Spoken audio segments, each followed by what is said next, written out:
ওই আমি চলতি পথে দুদিন থামিলাম,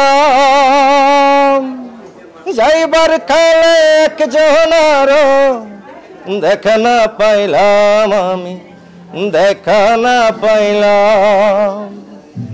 আমার সঙ্গের সাথী, আমার সঙ্গের সাথী কেউ হলো না রে। ও রইব না আর বেশি দিন তোদের মাঝারে, হায় রে ডাক দিয়াছেন দেলা মারে।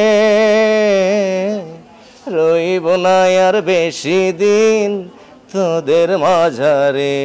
আমরা সালমান দাসকে পেয়েছি। সালমান দাস, কেমন লাগছে আজকে যে অ্যাওয়ার্ড পেয়ে অনুভূতিটা? হ্যাঁ, অনেক ভালো লাগছে, যেহেতু অ্যাওয়ার্ড মানে সামনে আরো এগিয়ে যাওয়ার একটা মানে টার্গেট থাকে, তো সেই দিক থেকে হিসাব করে ভালো লাগছে অনেক।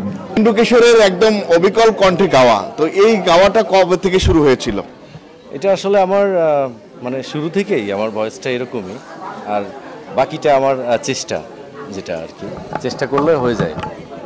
তো অনেকেই সুযোগ পায় নাই এন্ড্রু কিশোরের কণ্ঠে গান গাওয়াটা, আজকে সবাই একটু শুনতে চাই।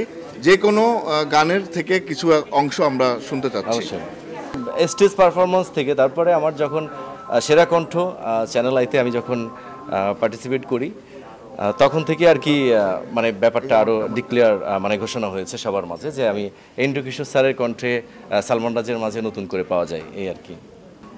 অনেক ভালো লাগে, কারণ দর্শক যখন আনন্দিত হয় আমি তখন নিজেকে সাকসেস মনে করি। আর যখন দেখি আমার গানগুলো দর্শক শ্রোতার হৃদয়ে নতুন করে নাড়া দিচ্ছে, আমি দেখেছি অনেক গান শ্রদ্ধেয় এন্ড্রু কিশোর স্যারের জনপ্রিয় গানগুলো এই জেনারেশন অনেকেই জানে না, মানে গানগুলো শোনেনি, সেই গানগুলো আমি আবার নতুন করে রিপ্রেজেন্ট করছি। তো সেদিক থেকে হিসাব করে দর্শক আমাকে অনেক ভালোভাবেই গ্রহণ করে এবং সবাই পছন্দও করছে, এটা আমার খুব ভালো লাগে।